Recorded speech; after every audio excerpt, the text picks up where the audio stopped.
한국은 독일로 간호사를 보내서 의료기술을 배우던 후진국이잖아. 너가 아직 한국에 대해서 잘 모르나 본데. 한국은 모든 기술에서 선진국이야. 한국의 의료기술이 좋다는 건 다 옛말이야. 한국은 의료 붕괴 수준인 거 뉴스에서 안 봤어? 내가 직접 다녀왔다고. 아직도 우물안 개구리처럼 살면 어떡하니? 한국은 오랫동안 다양한 기술 분야에서 선두국가로 인식되어 왔습니다. 그리고 치과 산업 또한 예외는 아닙니다. 최근 몇 년 동안 한국의 치과 기술은 구강, 건강을 개선하기 위한 다양한 혁신적인 솔루션을 제공하면서 세계 최고 수준이 되었습니다. 오늘 소개해드릴 사연은 한국과 독일의 치과 치료 차이를 피부로 경험했다는 독일 여성의 사연입니다. 그녀는 한국과 독일의 치과 의사들이 각자 상대 국가의 치료 방식을 보고 경악하는 모습을 보며 웃음이 터져나왔다고 하는데요. 과연 그녀에게는 무슨 일이 있었던 걸까요? 함께 살펴보겠습니다. 독일 여성의 사연입니다. 감동 시작 애청자 여러분. 영상 시작 전 좋아요와 불우이웃을 위해 끝까지 시청 부탁드립니다. 안녕하세요. 저는 한국에서 유학생활 중인 독일 베를린 출신 라미쉘라고 합니다. 한국의 K-뷰티를 공부하기 위해서 서울로 오게 됐어요. 제가 어려서부터 메이크업 아티스트인 엄마의 영향을 받아 화장하는 것에 관심이 많은 편이었거든요. 엄마의 화장대를 몰래 쓰기도 하면서 말이에요. 처음엔 화장품에 대해 잘 모르니까 선크림을 꼼꼼히 바르는 것부터 시작했어요. 시간이 흐르면서 기능성 팩 같은 것도 해보고 화장도 조금씩 하게 됐죠. 직접 화장을 하고 학교에 다녔어요.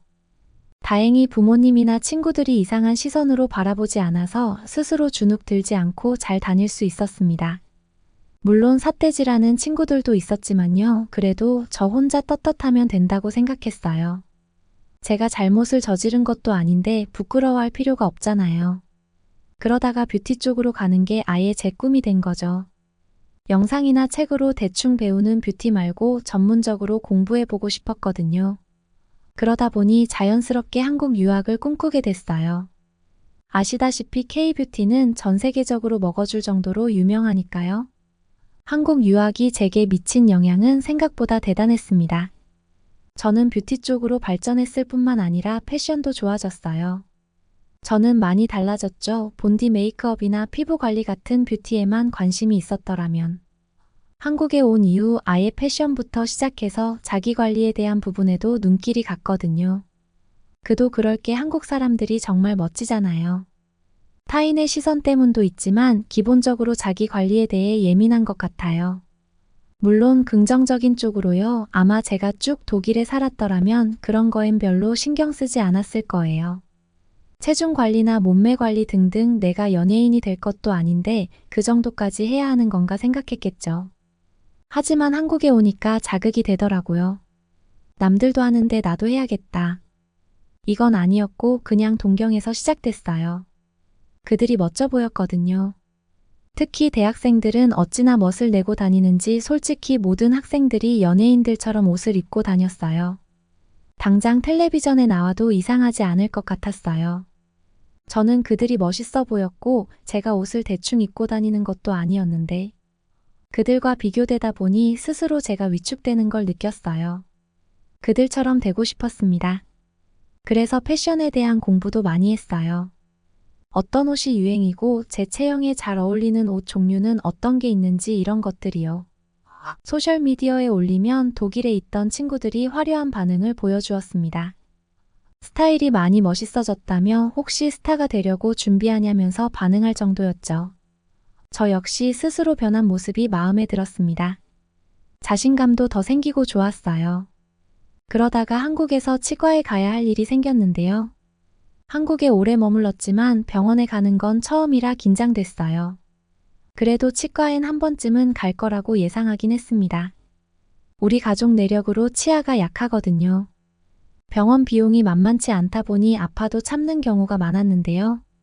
부모님 친구 중에 치과 의사가 있어서 그래도 정기적으로 검사를 받았었습니다. 그땐 분명히 아무런 말이 없었어요. 우리 가족들은 유일하게 저만 치아가 건강하다며 부러워했죠. 그런데 한국에 오고 나서 언제부터인지 이가 시큰거리더라고요. 처음엔 피곤해서 잇몸이 부어 그런 줄 알고 넘겼어요. 근데 시간이 흐르니까 이가 점점 시리면서 마시지도 씹지도 못하는 상황까지 왔습니다. 그렇게 동네에 있는 한국 치과에 방문하게 된 거죠. 솔직히 동네 병원 정보를 잘 모르니 그냥 치과라고 간판이 달려있는 아무 데나 들어갔어요. 걱정은 됐죠. 치료를 잘할지 돌팔이는 아닐지. 그런데 예상외로 병원 내부가 굉장히 깨끗했어요. 그리고 간호사나 의사도 너무 친절했고요. 의술이 대단해서 어떤 고통도 느낄 수 없었답니다. 제가 독일서부터 상대적으로 다른 병원보다 치과는 많이 갔거든요. 그런데 독일에서 치과 치료를 받을 땐 정말 아팠어요. 고등학생이 되고 나서도 치과에 가기를 두려워할 만큼 말입니다. 마취 주사를 놓는데 주사 바늘이 길고 두껍잖아요. 그런데 주사를 놓는다는 말도 없이 갑자기 잇몸에 푹 쑤시더라고요. 진지하게 너무 아파서 억소리가 절로 나왔습니다. 근데 마취액이 잇몸에 다 들어가야 하니까 주사를 계속 놓는데 그 시간이 1분도 안 되지만 1년처럼 느껴질 정도였어요. 마취를 제대로 하긴 한 건지 충치 치료를 하는데 아프기도 했고요. 게다가 치료도 엄청 거칠게 해서 얼마나 불편했는지요. 제대로 안 해서 물이 얼굴에 다 튀는 건 물론 입을 벌리는 것도 너무 거칠게 해서 입을 다물 때 입술이 아프더라고요. 섬세하게 하질 않아서 치료받는 내내 기분이 불쾌했어요. 드릴로 치아를 갈다가 미끌한 적도 많고요. 적은 비용도 아닌데 서비스가 영 시원찮으니 치과에 가는 걸 꺼렸죠. 비용도 비용인데. 의술도 그닥이니까요. 사실 독일에 있을 땐 이가 아파도 치과에 잘 가지 않았던 이유가 바로 독일 치과. 치료 비용이 어마어마하다 보니 그래요. 독일인들은 조금 멀지만 옆 나라인 멕시코로 많이 가기도 하죠. 멕시코가 치료비는 싸거든요. 그러나 결코 안전하지는 않다는 단점이 있답니다. 독일에선 이가 아프면 염증이 있는지 확인하고 약을 주며 며칠 후에 오라고 하는데 멕시코에 가면 일단 아픈 치아는 무조건 뽑아버려요. 돈을 아끼려면 멕시코 안전을 생각하면 독일인 거죠. 독일에서 그렇게 수십 년 살다가 한국에 갔을 땐 문화 충격이었습니다. 치과 시설도 좋고 의사 실력도 좋고 모든 것이 최고니까 말이에요. 한국에선 치료하는 내내 지금 주사를 놓고 있긴 한 건가 의심이 들 정도로 고통을 느낄 수가 없었어요. 주사도 놓는 사람에 따라서 안 아플 수 있다는 걸 처음 알았어요. 그리고 옆에 간호사 선생님이 너무 보조를 잘해주셔서 제가 불편하다고 느끼기도 전에 알아서 척척 해결해 주시더라고요. 처음 진료를 마쳤을 때 한국 치과 의사가 대단하다는 생각이 들었어요. 아무 동네 병원이나 들어갔는데 이 실력이라는 게 믿기지 않았거든요.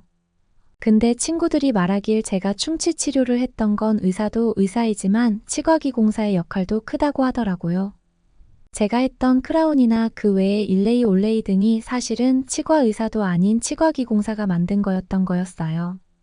물론 그 후 미세 조정 같은 건 치과 의사가 한다고 하더라고요. 치료가 빨리 준비되고 빨리 끝나는 그런 점도 놀라웠어요. 아주 작은 부분이지만 힘을 받는 부분이라 세라믹으로 크라운을 씌웠는데요. 크라운 비용은 40만 원 안쪽으로 굉장히 저렴하게 했습니다.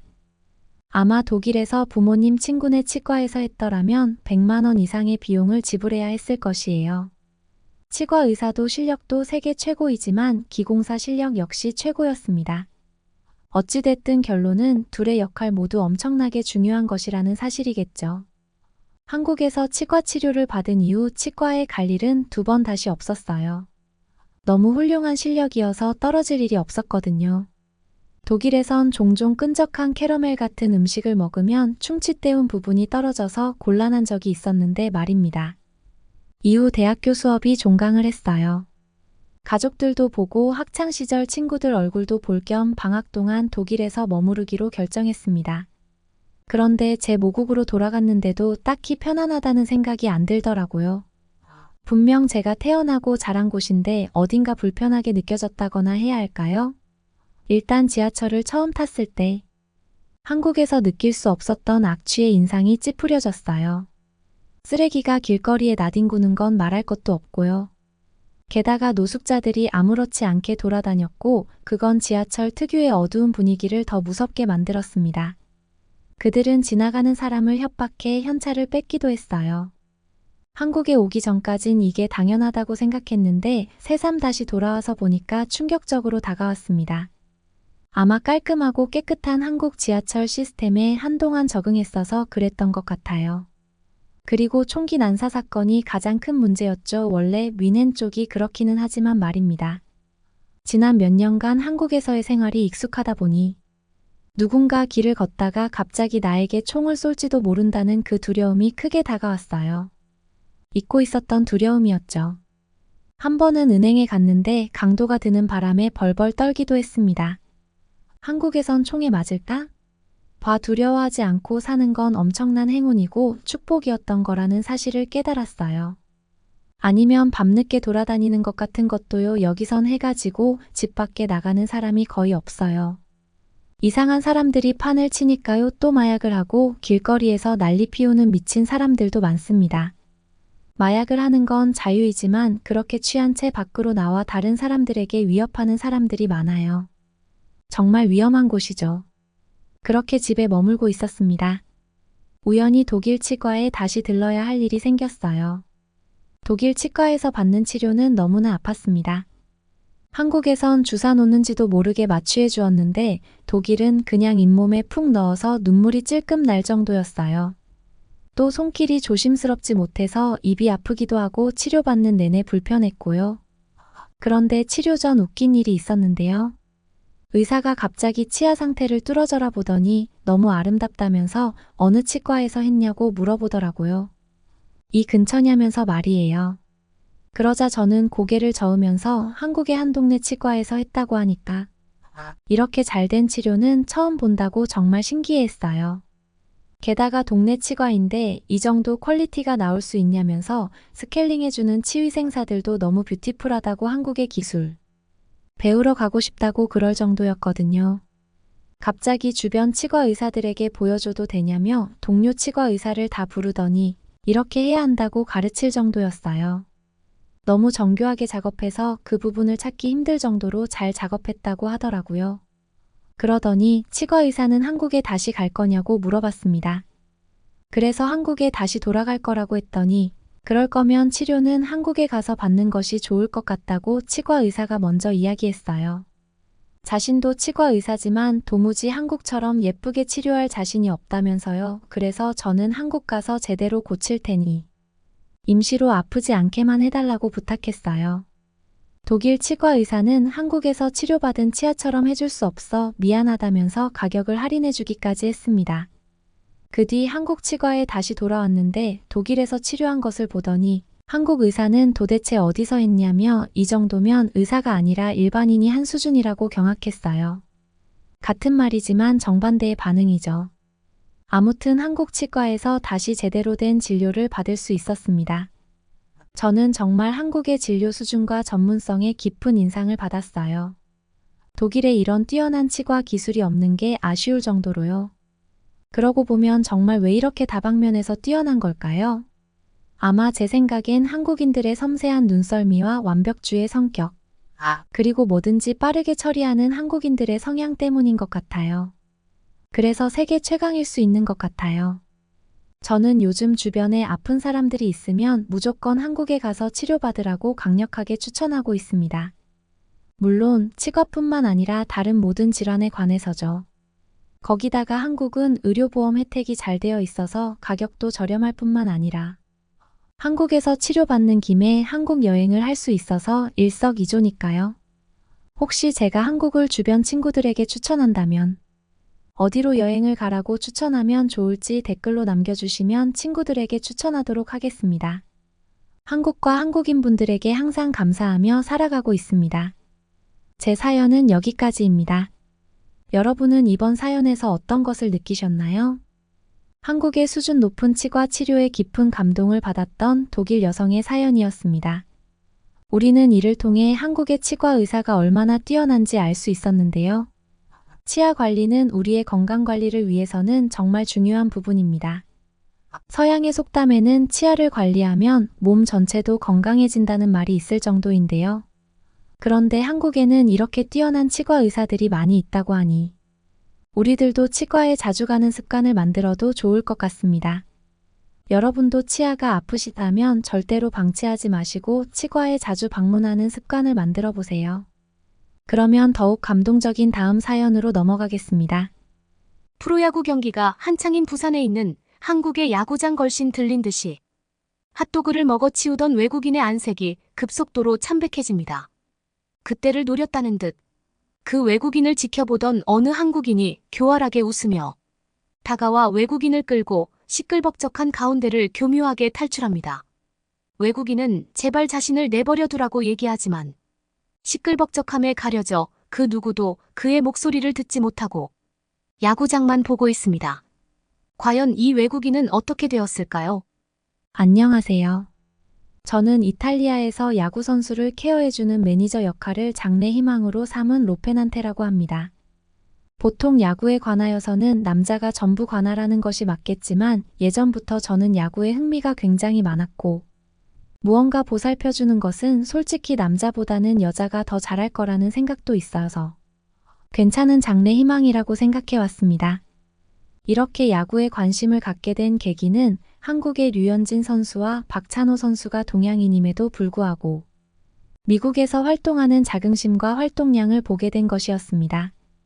동양인의 작은 체구를 가져야 당연함에도 불구하고 압도적인 최고화 기록으로 사람들을 놀래키고 있었기에 저는 여자임에도 불구하고 그런 식의 존재감을 내뿜고 싶었지만 아무래도 선수로서는 부족함이 있으니 매니저라도 해야겠다는 생각을 가졌던 것이었죠.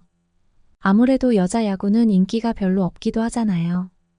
그렇게 매니저가 되기 위해 많은 경험을 쌓고 긴 시간을 투자하면서 고등학생이었던 저는 옆에 있는 하구들부터 케어해줘야겠다는 생각을 가질 수 있었습니다.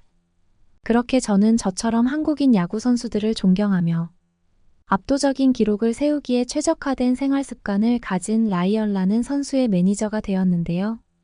라이언과 저는 한국 선수의 열렬한 팬이었기에 공감대도 동일했고 많은 대화를 나눌 수도 있어 무엇이 필요한지 말하지 않아도 알 수 있는 파트너였습니다. 그러던 어느 날 심각한 일이 발생하게 되었는데요. 라이언이 투구를 할 때마다 사람들이 손가락질을 하면서 입에 올리기도 어려운 쌍욕을 해댔기 때문이었습니다. 라이언이 어젯밤에 트위터에 올린 글 때문이었습니다. 라이언은 미국 선수들 중에 솔직히 류현진과 박찬호와 비견할 수 있는 선수는 거의 없다고 얘기했던 것이었습니다. 그러자 미국인 선수들을 응원하는 저희 이탈리아인 관중들이 매우 화가 난 것입니다. 라이언은 끝끝내 손에 들고 있던 야구공을 관중에게 도루를 잡듯이 집어던졌고 그 결과 관중 두 사람이 부상을 입어버렸습니다. 그로써 라이언은 야구계에서 퇴출할 수 있는 위기를 직면하게 되었고 경찰서를 들락날락하게 되었는데요. 저는 매니저로서 라이언의 처우를 개선해야 한다는 의무감도 있었지만 친구로서 너무나 걱정되는 마음에 어떻게 해야 할지 당초에 알 수 없었습니다. 뛰어난 재능과 능력을 가지고도 스스로 공을 쥔 채 자신이 있는 거울을 향해 던져대니 어떻게 해야 할지 알 도리가 없었죠. 저는 라이언에게 걱정되니까 제발 좀 자중하라고 했고 그토록 선망하는 한국 선수들에 대한 마음이 아무리 진실해도 남을 깎아내리면서 그들을 치켜세우는 것은 도리에 어긋난다는 얘기를 해주어야 했습니다. 그러면서 기분 전환도 할 겸 한국 야구 선수들이 있는 한국에 한번 가보는 것이 어떻겠냐고 저는 제안을 해보았는데요. 라이언은 처음에 좋아라 했지만 어느 날 갑자기 울상이 된 채로 한국에 갈 수는 없겠다고 저에게 얘기했습니다. 라이언의 부모님이 반대했다는 것이었습니다. 라이언의 부모님은 한국 선수들 때문에 아들이 이 지경이 되었는데 한국에 가서 대체 뭘 어쩌겠냐는 것이었죠. 게다가 한국은 후진국이기 때문에 차라리 이탈리아에서 방황하는 게 더 낫다고 얘기하며 한국에 가면 도로변에서 노숙하게 될 것이라고 했다고 합니다. 어이없게도 라이언은 거기에 세뇌되었고 점차 한국을 부정하게 되었는데요. 저는 한국에 가서 노숙이라도 하든 말든 솔직히 지금 너는 선수로서의 경력이 끝장나기 직전이라면서 차라리 한국에 가 마인드셋을 제대로 하고 오든가 길거리에서 새살림을 차리자고 라이언을 설득했고 어쩌다 보니 한국에 대해 불신을 가진 상태로 라이언은 한국행 비행기에 몸을 싣게 되었습니다. 그렇게 라이언은 비행기 안에서 박찬호 선수와 류현진 선수가 이제 더 이상 별 볼 일이 없어 보인다고 얘기했습니다. 왜냐하면 자신을 이 지경으로 만든 장본인이라고 하면서 부모님의 말 중에 틀린 거 하나 없다고 하는 것이 아니겠습니까? 하지만 저희는 이미 한국행 비행기에 올라탄 상태였기에 어떻게 생각해도 달라지는 것이 없었고, 일단 인천공항에 도착하게 되었는데요. 라이언은 인천공항을 눈앞에 두고 눈이 휘둥그레졌습니다. 이처럼 너무나도 큰 공항의 규모는 난생 처음 맞닥뜨리는 것이었기 때문이었습니다. 잠시 뒤 한국에서 야구계에 종사하는 한국인 남성이 예비 야구 선수가 도착한다는 말에 저희를 마중 나왔는데요. 한국인 남성이 얼떨떨해하는 라이언을 보며 왜 그러냐며 한국이 많이 볼품 없어서 실망했냐고 물어보니 라이언은 전혀 아니라면서 고개를 가로젓기에 바빴습니다. 그렇게 저희는 한국인 남성이 안내하는 방향성을 따라가며 오늘 벌어지는 부산의 프로야구를 관람하게 되었는데요.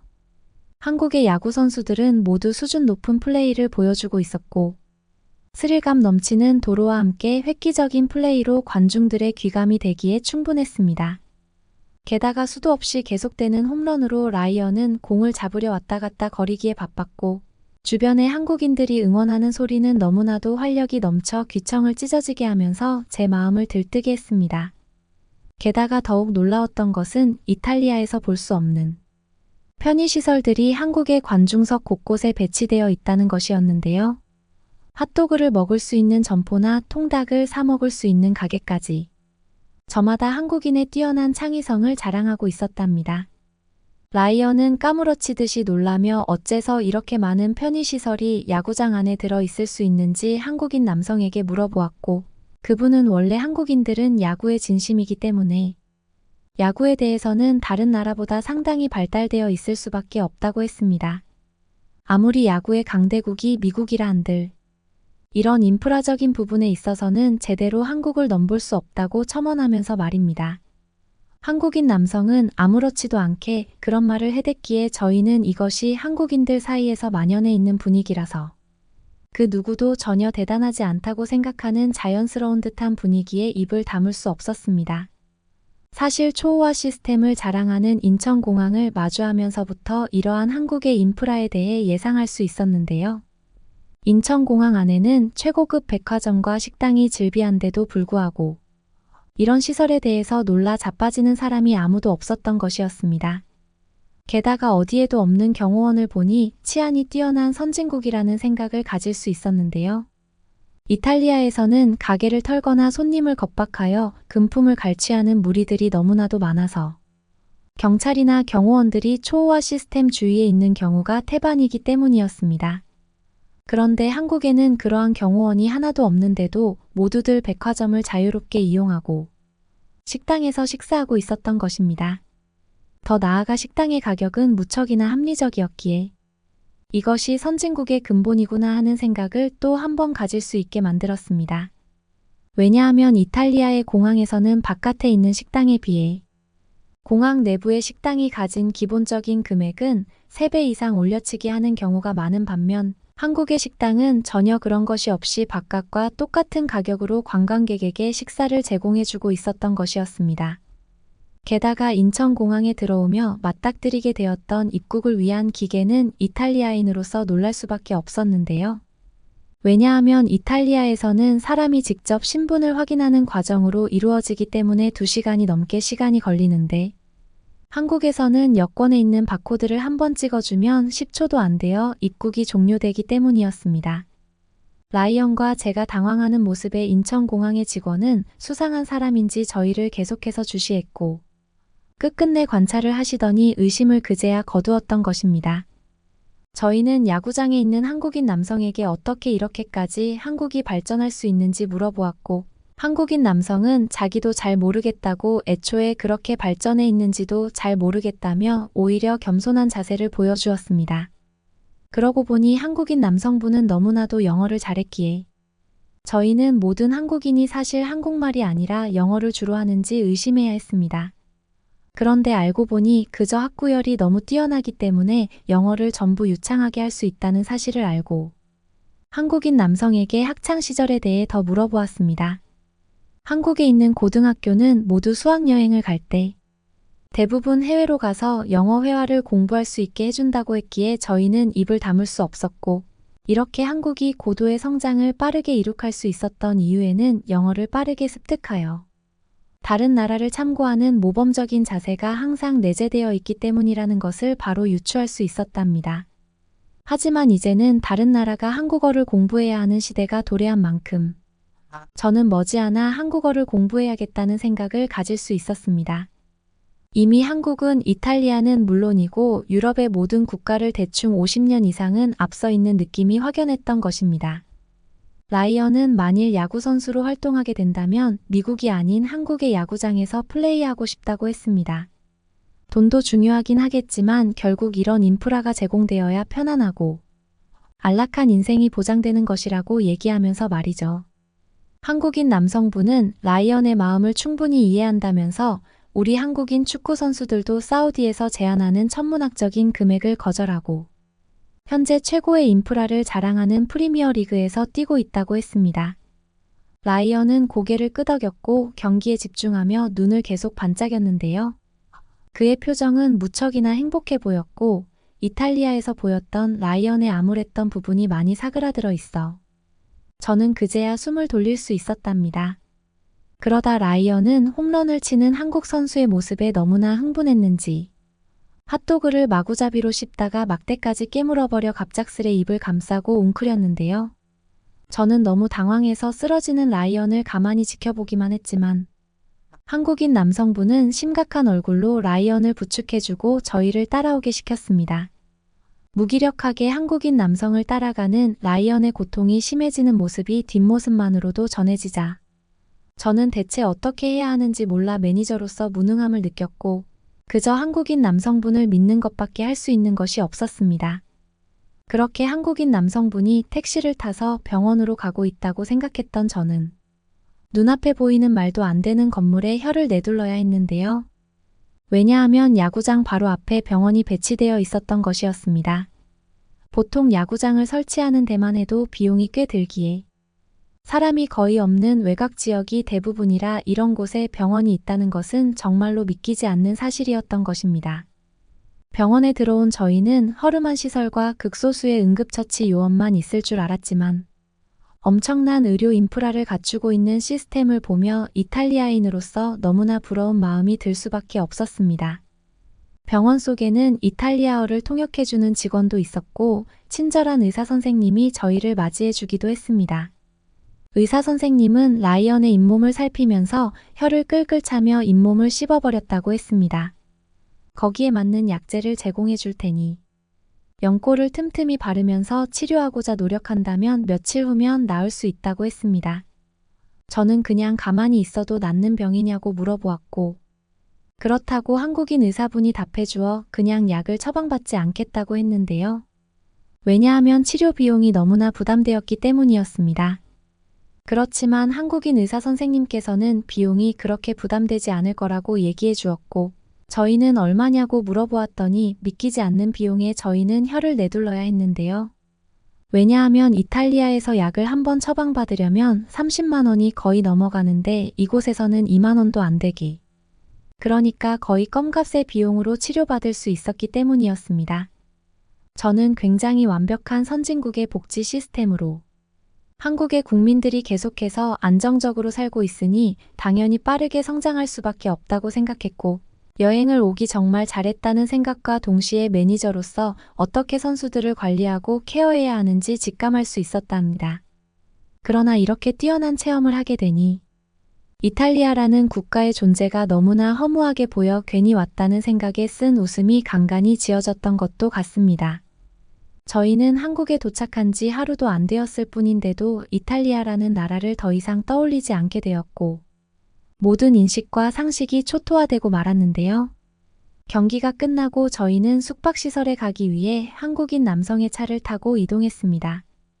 그러면서 바라본 한국의 길거리는 말로 표현할 수 없을 정도로 황홀하고 경쾌함이 흐르고 있었고 꽤나 늦은 시각이었는데도 한국의 밤거리는 이탈리아와 확연히 다른 면모를 보이고 있었습니다. 왜냐하면 이탈리아에서는 밤만 되면 모두 불빛이 커져서 날강도들이 들끓고 범죄 조직이 활발하여 여자는 물론이고 운동하는 남자도 주머니에 손 넣고 다니기 어려운데도 불구하고 한국에서는 너나 할 것 없이 휴대폰을 들여다보며 아무런 걱정 없이 거북이처럼 돌아다니고 있던 것이었습니다. 놀라운 마음과 함께 도착한 숙박시설 속에는 야무진 커피 머신과 고급스러운 텔레비전, 그리고 최고급 소파가 제공되고 있었고, 한국인 남성분은 외국에서 야구를 하는 분들을 위해 이런 것은 당연히 무료로 제공되고 있다고, 비용 걱정은 법인카드로 결제되니 전혀 하지 말라고 얘기해줘. 저희는 혹시 사기를 당하고 있는 것인지 알 수가 없어 이해가 안 되었고, 아주 친절한 목소리로 편안한 하루를 보내라고 하며 떠나는 한국인 남성분을 가만히 바라봐야 했답니다. 한국인 남성분이 문을 닫기 직전에 라이언이 말했습니다. 한국에서 야구 선수를 하려면 어떻게 해야 하나요? 한국인 남성은 대답해 주었습니다. 자세한 상황은 잘 모르지만 만약에 한국에 온다면 많이 도와주겠다고 했습니다.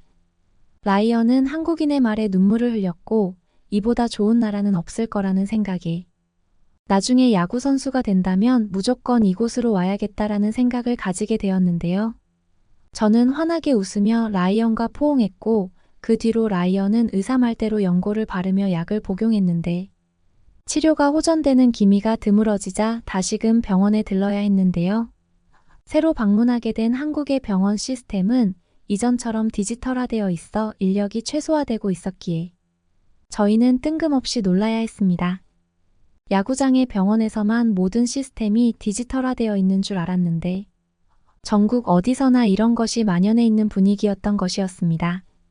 이탈리아의 유명 관광지에도 이런 식의 자동화된 것은 거의 없이 수기로 작성하는 시스템이 대부분인데, 한국에는 자그마한 병원마저 이렇게 돌아가고 있으니 입을 다물 수 없었던 것이었죠.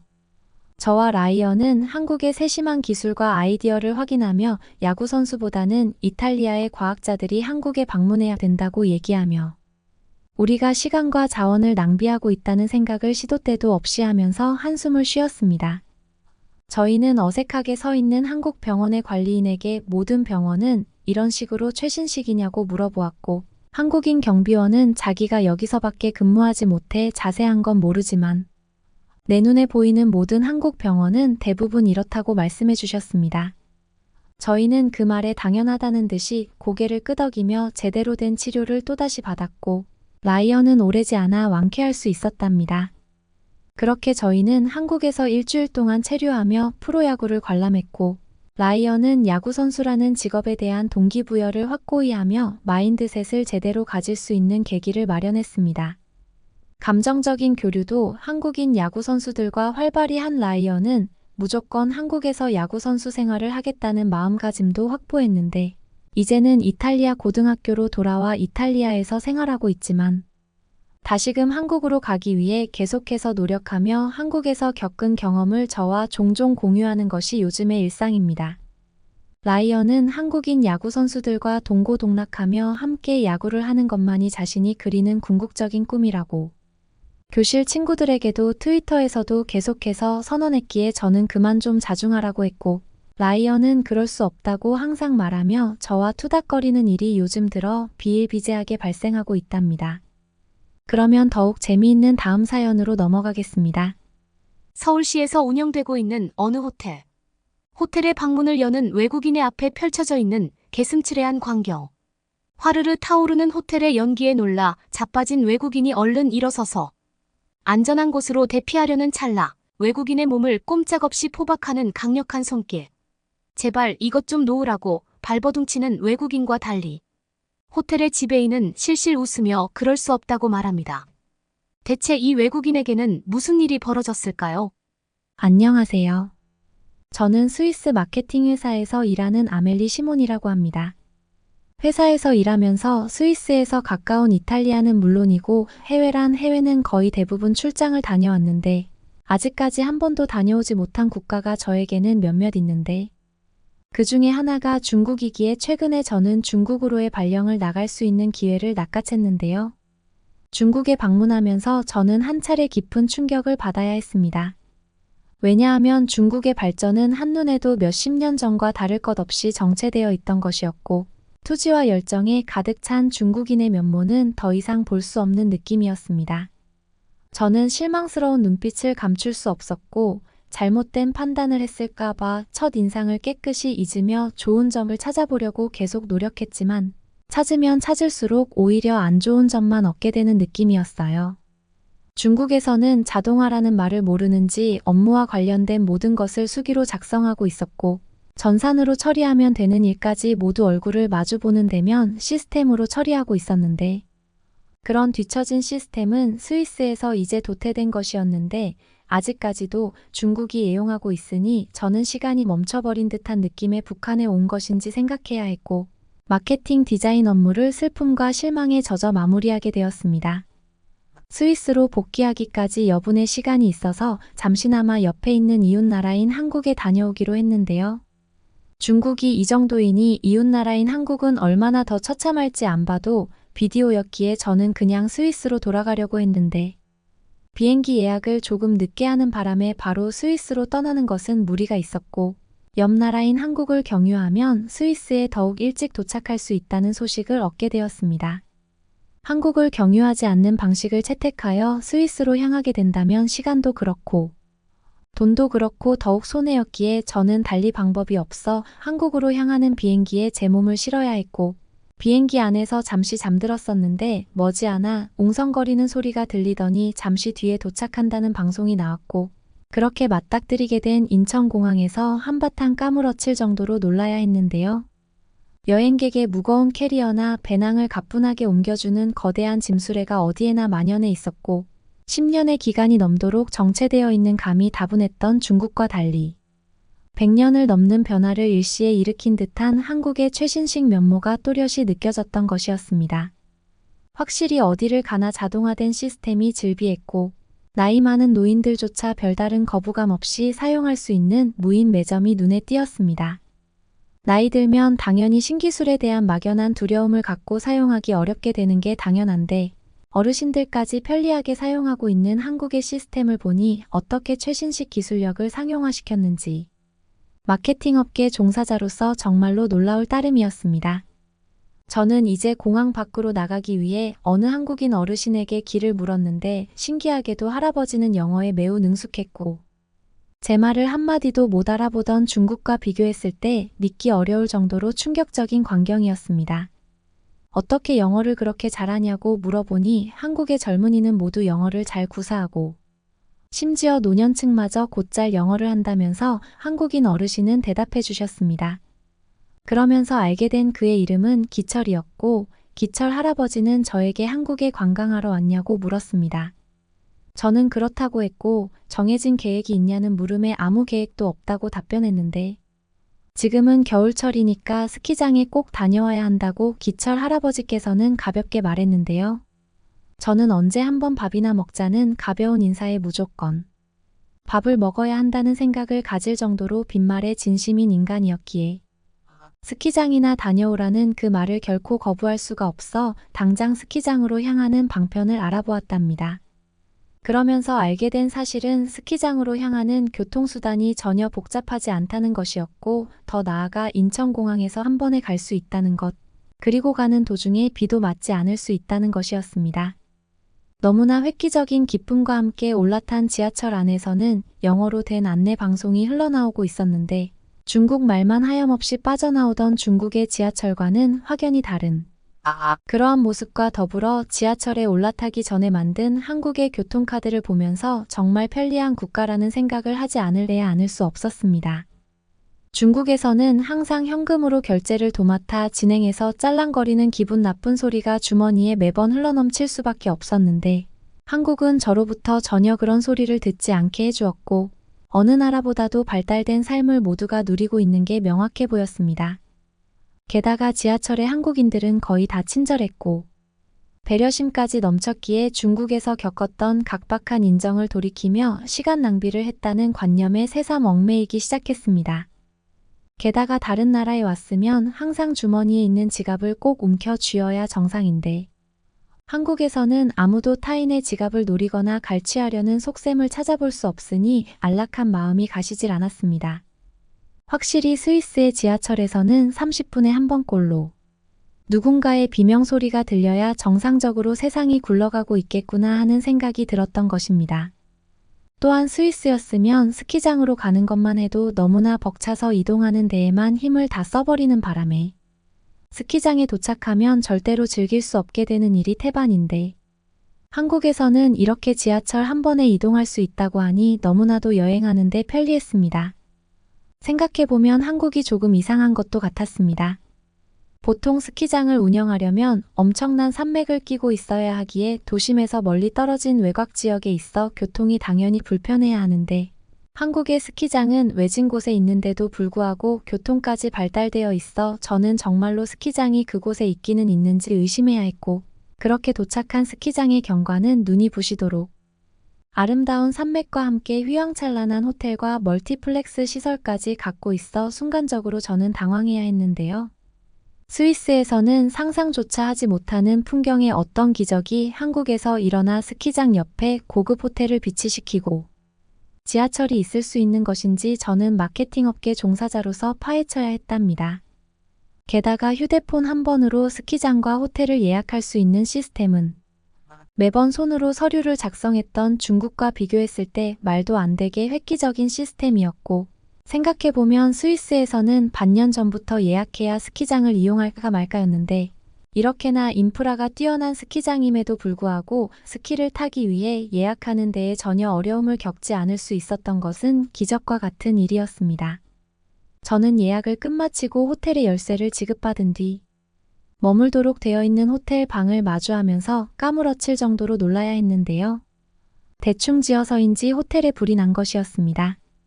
그럼 그렇지 않은 생각과 함께 말도 안 되는 인프라가 어떻게 이렇게 완벽하게 성립될 수 있었는지 돌이키면서 호텔 방을 잽싸게 나와 그곳을 탈출하려 했는데요.